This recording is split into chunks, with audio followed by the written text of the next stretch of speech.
So we're on site in Sheffield today doing an inspection of a apartment block for a block management company. It's a multi-stage block, different floors at different levels, lots of flat roofs to be inspected, and obviously getting access to this via traditional methods would be tricky, so we're going to be inspecting it by drone. Due to the congested area, we don't have the safety distances for a safe takeoff area or a safe operating distance from uninvolved persons, so we can't use the M350 today, which is what we would normally do for a building of this size. So today we're going to use the Mini. Now, most people use the Mini just for basic images, but today we're going to create one of our 3D models to do a 3D inspection and provide the client with a surveyor's survey report. So let's get into it and show you what we can do.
Okay, so we're back at the office. The data's been processed, the 3D model's created, and the surveyor's report has been completed. So now we've been able to use the 3D model as context for the inspection, because this is a bit more than a straightforward square building. So let's take a look at the data. So you can see, even though we used the Mini 3 Pro, when used in the right way, we're able to get really good 3D data. So this isn't super detailed on the model, but it's enough to get really good context to the building. So when the surveyor and the block management company are looking around, they know exactly where we're looking at and where the defects relate to.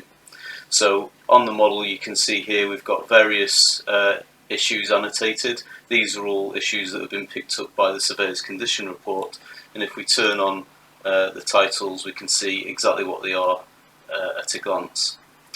If we click into one of them then, say here, the beauty about the model versus straight up images is that now we've got the model on the left and we've got the image on the right, and the model will orientate itself to the image, so we always know exactly where on the building we're looking at. So on larger or complex buildings this saves so much time, both on the reporting process and on the management of the defects. So if you imagine now, this link can be sent to contractors to get accurate quotes, because now we've removed the unknowns, they can give a more accurate cost to remediate any issues found. All the issues have been categorised and given a severity, so anything that's red is a severity 5, that needs to be dealt with straight away. The other issues generally can be dealt with as part of the PPM process, so now we're able to put a cost against those issues and enable the block management company to budget and plan their preventative maintenance schedule, keeping on top of the maintenance of this block, which hopefully will keep the residents happy and everything stays on track.